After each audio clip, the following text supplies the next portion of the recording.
The angel of the Lord. Rashi says in his introduction to Zechariah chapter 1, the prophecy of Zechariah is extremely enigmatic because it contains visions resembling a dream that requires an interpretation. We cannot ascertain the truth of this interpretation until the teacher of righteousness comes. Nonetheless, I will put my heart to recounseling the verses one by one, according to the interpretations that resemble it, and follow the interpretation of Jonathan. This is God's test for the Jewish people, in particular the Jewish leaders. God's test of who the descendant of David is. The man described in Isaiah 53, the teacher of righteousness. That's who Rashi, known as one of the first rabbis to say that Isaiah 53 described the people, the Jewish people, as the patriarch Israel. Then here he is in Zechariah, saying we got to have the to know the truth of at least chapter 1 of Zechariah, to know its truth, because we can't do it, and no Jewish man, religious, academic, commentator, or otherwise, has ever had the answer to this. And yet this video is going to give it to you. Why? I'm a teacher of righteousness. This is Zechariah chapter 1, verses 7 through 12. That's the preamble that Rashi leads into before he starts his commentary. And this is in midrash form. That's where I take parts of a verse and interpret each in individual segments. Verse 7. On the 24th day of the 11th month of the second year of Darius, the month of Shabbat, this word of the Lord came to the prophet Zechariah, son of Berechiah, son of Edo. This word of the Lord. This verse continues with, in the night I had a vision, which is not a word of the Lord. The word of the Lord coming to Zechariah means the messenger of the words of God has come to Zechariah, who is the angel of God's presence, and the word of the Lord. Literally, that's his name. He has alighted upon Zechariah to bring a vision from God. Not a word, a vision. Verse 8. In the night I had a vision. I saw a man mounted on a bay horse standing among the myrtles in the deep, and behind him were bay, sorrel, and white horses. In the night I had a vision. There's a man on a horse standing in the myrtles. He is later referred to as the angel of the Lord, standing in the myrtles. The angel of the Lord alights upon and enters men, and my name, Hashem, is in him and can speak through the man. Zechariah has an angel with him who is his guide in the vision. The deep is like a valley Zechariah is looking down on, filled with myrtle trees, and then an open area below that is where the bay, sorrel, and white horses are. Verse 9. I asked, what are those, my Lord? And the angel who talked with me answered, I will let you know what they are. What are those, my Lord? Zechariah is not talking to the angel. That's an angel. It's not my Lord. Who answered, but who never lets him know what they are. he is asking the man standing among the myrtles on a bay horse about the horses in the open area and calls him my Lord. Verse 10. Then the man who was standing among the myrtles spoke up and said, these were sent out by the Lord to roam the earth. Then the man who was standing among the myrtles spoke up and said, again, this is midrash form. Okay, so the man standing in the myrtles answers the question of Zechariah, not the angel who is with Zechariah. Verse 11, and in fact, they reported to the angel of the Lord, who was standing among the myrtles. We have roamed the earth and have found all the earth dwelling in tranquility. And it's just like a dream. We have horses talking. You know, they could have been birds. Anything that can go far and go a long ways out and then come back.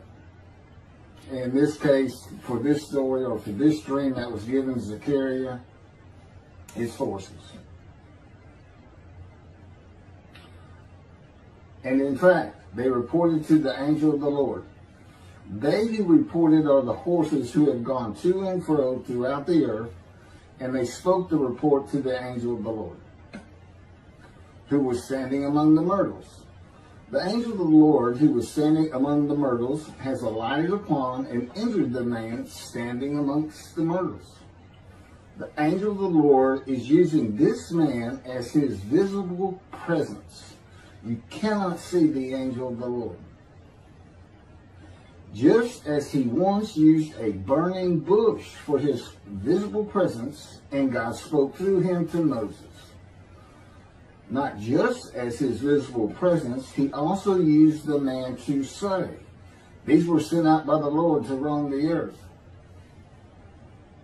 In other words, it sounded like the answer was coming from this man. But it's coming from the angel of the Lord, and God is in that angel, his presence. Because that's the angel of his presence. You can find that in Isaiah chapter 63. I don't recall the verse. I never see anything on the angel of his presence. Wherever God's presence is, the presence that enters the temple, I never hear any mention of the angel that has to be with him. Why? It's the angel of his presence, who is the angel of the Lord. Yeah, I believe, and I'm not certain about this, but I've heard it at least one or two times, and that is Christianity believes the angel of the Lord is Jesus Christ. Thereupon the angel of the Lord exclaimed, O Lord of hosts, how long will you withhold pardon from Jerusalem and the towns of Judah, which you placed under a curse 70 years ago? Thereupon the angel of the Lord exclaimed. Okay, so the angel of the Lord exclaimed through the man. Zechariah heard the words come from the man standing in the myrtles. It is the only way Zechariah could have heard the words. The angel of the Lord can only speak to the man he has alighted upon. Ezekiel describes this as, a spirit entered into me and set me upon my feet, and I heard what was being spoken to me. O Lord of hosts, how long will you withhold pardon from Jerusalem and the towns of Judah, which you placed under a curse 70 years ago? The following verses are from the book of Isaiah regarding this curse. Isaiah chapter 43, verse 2. So I profaned the holy princes. I abandoned Jacob to proscription and Israel to mockery. That, of course, is God speaking. The profaning of the holy princesses is God's prophecy of the banishment of King Jeconiah and all his offspring from ever ruling over Judah and Jerusalem again. The line of the kings of Judah ended. The line described king by king in the first book of the New Testament of Christianity. the line of Jesus. The abandonment and mockery are God's prophecy that the northern kingdom and the southern kingdom of the Israelites will be defeated and deported from the promised land. Isaiah witnessed the deportation of the northern kingdom, but the deportations of the southern kingdom were many years after his death. This is chapter 43, verses 5 through 7. Fear not, for I am with you. I will bring your folk from the east, will gather you out of the west. I will say to the north, give back, and to the south, do not withhold. Bring my sons from afar, and my daughters from the end of the earth. All who are linked to my name, who I have created, formed, and made for my glory. Okay, this is God's prophecy that all the tribes of Israel would return from the Assyrian deportations of the tribes east of the river Jordan, that were Reuben, Gad, and the half tribe of Manasseh, and all the tribes of the northern kingdom, deported by Assyria, defeated and deported, and the Babylonian deportations of the southern kingdom. It is a prophecy that is specific to the Assyrian Babylonian exiles. This prophecy was fulfilled according to the books of Ezra and Nehemiah and their account of all 13 tribes returning to the southern kingdom of the lands of Benjamin and Judah. Jerusalem is within the lands of Benjamin, and his lands are considered part of the kingdom of Judah, since that is where the kings of Judah rule from. 10 tribes being lost and not returning is a myth. When the 7th month arrived, the Israelites being settled in their towns, the entire people assembled as one man in Jerusalem, as the man Israel, all of them.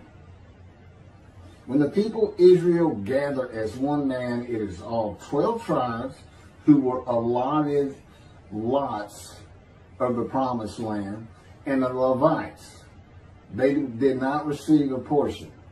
They were allowed to go from lot to lot, tribe to tribe, and everybody was supposed to take care of them.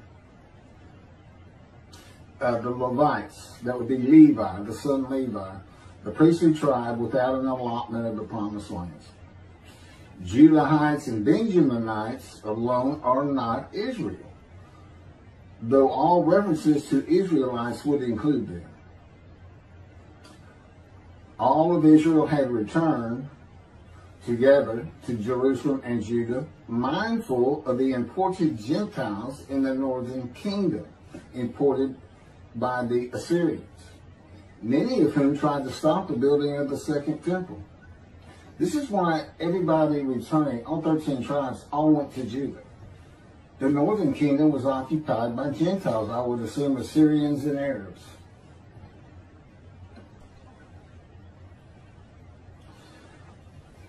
This is 1 Chronicles chapter 9, verses 2 and 3.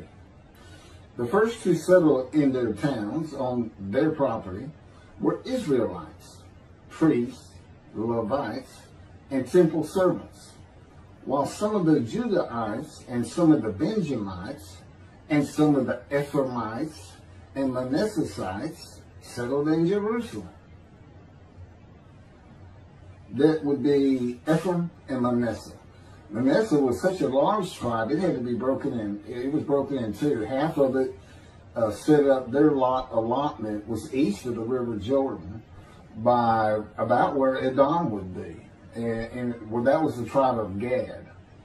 Not Edom, Gilead, where the Tishbite, Elijah, the Gentile, was an inhabitant. Ramoth Gilead. Manassites, Ephraimites, and Judahites were the tribes with the largest allotment of the lands of Abraham, and Jerusalem is in the lands of the Benjamites. Those are who just got mentioned. The 3 largest lot owners, okay, Benjamin, that's where Jerusalem is, he's important, and of course the priests, the Levites. So Ephraim and Manasseh were not lost tribes, as many believe from writings outside of the Bible. There never were lost tribes according to the Bible. Okay, so all 13 tribes returned and settled in new towns. The accounts of the deportations indicate there was not much left of the old towns. There is no account of how the new towns were settled, though it is unlikely it was based on prior ownership. The exile lasted too long for the deported owners to still be alive, and the tribes of the northern kingdom had to build new towns to live in. It also says the Levites settled in on their lands. So everybody had to pick and choose, and, you know, I'm sure the strong and wealthy got the best places, and again, many just settled in Jerusalem. Okay, this is Isaiah chapter 43, verse 14. Thus said the Lord, your Redeemer, the Holy One of Israel, for your sake I send to Babylon. I will bring down all her bars, and the Chaldeans shall raise their voice in lamentation. This is God's prophecy that Assyria would be conquered by the Babylonians, who were defeated by the Chaldeans. But they actually go back and forth and actually became somewhat intermingled, Chaldeans and Babylonians. And that he would raise up the Gentile anointed king Cyrus of Persia to conquer them, to clear the way for all the tribes to return. That's how he cleared the way to the desert, or made rivers for them. Basically, he got Cyrus to release them. Chapter 43, verse 25. And I never hear anything about this. It is I who, for my own sake, wipe your transgressions away and remember your sins no more. Okay, this is God doing, and he says there's something new. I'm going to do something new for the Israelites. This story repeats with a new covenant that includes sin forgiveness of the Jewish people that arise with Elijah and the angel of the covenant after the exiles of the Roman dispersal return to the land of Israel in a time to come. That's in Jeremiah chapter 31. The Jewish people have returned from the Roman dispersal of them throughout the world, the diaspora, which means outside of the promised land, outside of Israel, to a land that lay desolate for more than 2,000 years until after the Holocaust, and they created the state of Israel in 1948. 70 years later, and that's funny too, because they talk about a curse of 70 years. That 70 years, I believe, just applies to the last of 3 deportations of Judah and the defeat by the Babylonians, because the northern kingdom had been defeated and deported long before that, and the first to be defeated and taken to the lands of Assyria was Gad, the half tribe of Manasseh, the lands east of the river Jordan. 70 years later, the land blooms again. Jerusalem has been rebuilt as a great city, larger than it was in ancient times. According to God's words in Jeremiah 31, the time to come to deliver the new covenant with sin forgiveness is here. That's very important for the interpretation of at least chapter 1 of Zechariah. That means the angel of the covenant that you desire of Malachi 3 is on his way, followed by God and the messenger Elijah. And when God's third temple is built, he will return to it suddenly. This is the day of the Lord. That's Malachi chapter 3. Now, Zechariah is in Jerusalem, and the construction on the second temple is about to begin. Isaiah has written God's words of sin forgiveness, which would have removed the curse long before this, when they were returning, when the remnant of the 13 tribes was returning. And the angel of the Lord proclaims, O Lord of hosts, how long will you withhold pardon from Jerusalem and the towns of Judah, which you placed under a curse 70 years ago? Okay, this vision of Zechariah and the words of the angel of the Lord through the man standing in the myrtles regarding the curse 70 years ago is to make Zechariah think and try to understand why the angel of the Lord would say this. From his perspective, the curse was lifted. He was back in Jerusalem with all the tribes preparing to build the second temple. The vision is for Zechariah to find out how and when the curse was lifted. And that's important today, because this is the day of the Lord. The new covenant is here, and every single Jew throughout the world is forgiven of their sins right now. And that message has been given to me to be delivered. And it's not getting out there. It's just not getting out there. And that's what happened here. Because if you read Ezra and Nehemiah, it's clear they had no idea that their slaves had been claimed. And sin and continue. You know, once you know that God has just said, okay, I'm not going to remember any of that. Let's all start fresh. I'm here with a covenant of friendship. Let's everybody start being observant Jews. Okay? Which would include going to Yom Kippur. Having a slate claimed does not mean you have a lifetime now of sin forgiveness. The books of Ezra and Nehemiah reveal, this is how God had me write it down. This is from the book, Isaiah 53, in the day of the Lord, that was dictated to me. The books of Ezra and Nehemiah reveal that the 13 tribes did not know they had been right. We had to wait for the teacher of righteousness to know. And this is another thing I never see in this Messianic era that is taught, that is coming, is that God is with the descendant of David as he was with Moses. I mean, just right there with him.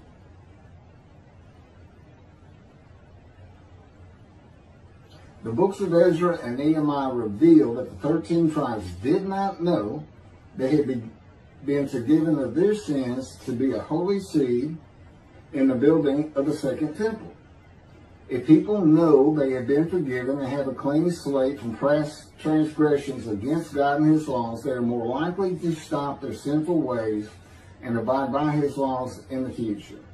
The scroll of Isaiah needs to be found and interpreted by Zechariah and the religious leaders so they will know of God's forgiveness of their sins. God will be returning before the temple is built. That will be the third temple, to test the devotion of his righteous servant and make him suitable for his purpose, which might prosper. That includes the building of the third temple. This would begin when his spirit alights upon the anointed one, Moshiach. His presence with his righteous servant will be necessary for the temple to be rebuilt. Islam will not freely hand over their third most holy site to Israel and abandon the Dome of the Rock Mosque, a mosque that sits on the Temple Mount purchased by King David for God, the most holy site of the Jewish people. With God is the angel of his presence, who is already on the way. You want me to skip that? Okay, this has been covered in other videos more than once.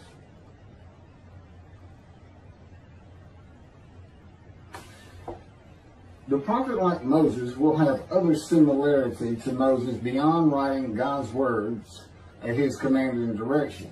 As this was written, at God's command and direction, I typed those words. To the greatest degree possible for any human being, Moshe's identity and existence became one with the Creator. Now that's who you're looking for when you say the prophet like Moses. It's not Joshua. I've heard that one. Which is, you know, it says right there on that page, there's never been another prophet like Moses. Well, his attendant Joshua standing right there. If that's, anyway. Moshe's identity and existence became one with the Creator. I don't think you can say that of Joshua. I don't think you can say that of any man until the Spirit of God alights upon him in chapter 11 of Isaiah. He surrendered himself to God to the extent that our sages say the Shekinah, the divine presence, which is the angel of his presence, who is the Holy Spirit. He's an angel, and his body is not human form with wings. His body is the Spirit of God. Wherever God is, his Spirit is. Wherever his presence is, the angel of his presence is. They're always together. So when they alight upon a man and say, okay, we have tasks for you, that man immediately becomes a man in divine beings. And that's the Shekinah. That's the Spirit of God and the presence of God entering into the temple, which would include the angel of his presence. The Shekinah spoke through Moshe's throat. As I have mentioned, God can speak through me. You're only going to know it, just like with the man standing in the myrtles, by the words that are spoken. Okay? Because it's my voice. But it's not me. You know, I can tell the difference. You can't, other than those would be how God would state it. And you can, if you watch closer, you can see it happen in all these videos. I mean, for the most part. Where God just, you know, it just throws out a sentence. And I just keep going, you know. I let him get done, and I just pick up from there. We've been working on this for over 13 years. That's from the Zohar, Volume 3, page 232A. And then it says, i.e., he was God's veritable mouthpiece on this earth. That's from the Sefer Hashikos, 5749, Volume 1, page 290, and a footnote. The prophet, like Moses, will also have the answer to these questions. Quote, the great Jewish philosophers try to understand the question of how Moses heard God literally. Some insisting that God spoke actual words and Moses heard them with his ears, while others suggest that God's speech was communicated silently to Moses' intellect and only uttered in sound by Moses himself. Maimonides, Rambam, even as he affirmed the communication between God and Moses as a fundamental Jewish belief, ultimately conceded the mysteriousness of that process. The entire Torah reached Moses from God in a manner which is figuratively described as speech, but no one has ever known how that took place except Moses himself, whom that speech reached. That's commentary on the Mishnah, Sanhedrin, chapter 1. Well, I have the answers, and I've been telling you the answers. God is in his Spirit. Spirit enters into you, because we find it in Ezekiel. There's where God tells you. God was telling Ezekiel, Ezekiel, get up on your feet. Ezekiel says, at that very moment, a Spirit entered into me, and I could hear the words of God. There it is. When he enters him. Now, he's not hearing that through his ears. There's the first question answered. It's not to your ears. And there is a silent knowing. That's what we call it, or what God has taught me. Now, generally, I just hear words as though they came in through my ears and they're in my mind, as though my eyes and my ears had perceived. But he can put just knowledge into my mind without uttering a word. And it's kind of can be pointed out easiest with when he comes to a man, and like he came to Samuel, and Samuel just says, here I am. It's as though before he speaks to you, and this is what happened with me, he put in a knowledge in my mind that the God of creation was about to speak to me. And so when he did speak, it was as though he had always been there speaking to me. Not unlike